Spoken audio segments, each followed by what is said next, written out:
Hi, welcome to Trailers from Hell. When Hollywood icon Cary Grant expressed interest in doing a Hammer horror film, Hammer tailored the fifth version of Gaston Leroux's novel The Phantom of the Opera to offer Grant a choice of parts, the romantic lead or the Phantom himself, whose psychopathic personality they sanitized by giving all the murders to a newly created character, the Dwarf.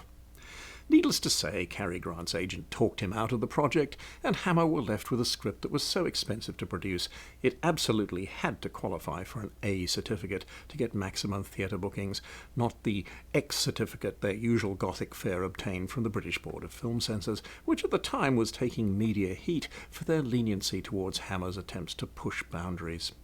Consequently, the BBFC's paternalism was in overdrive.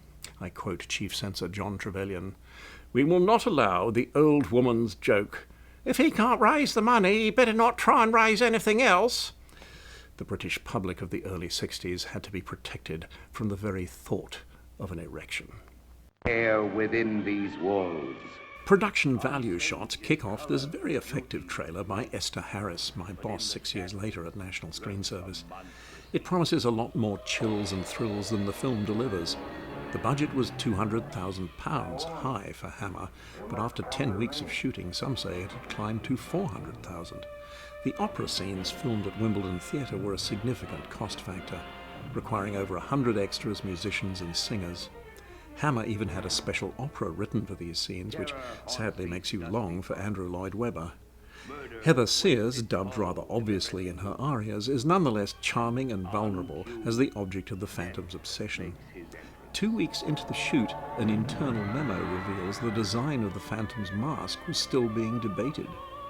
Under the circumstances, Herbert Lom does a remarkable job reflecting a range of emotions with body language and a single eye.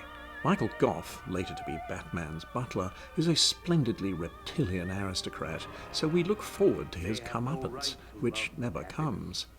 After a glimpse of the Phantom's scarred face, unseen by the audience until the end, he flees, never to appear again.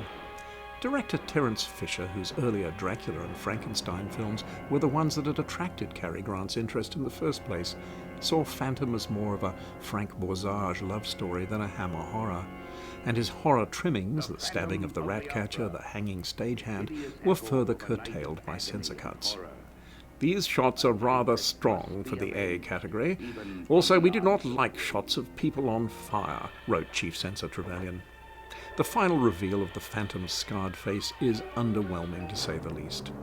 Hammer started with high hopes for this project, but circumstances conspired to render it a critical and commercial failure.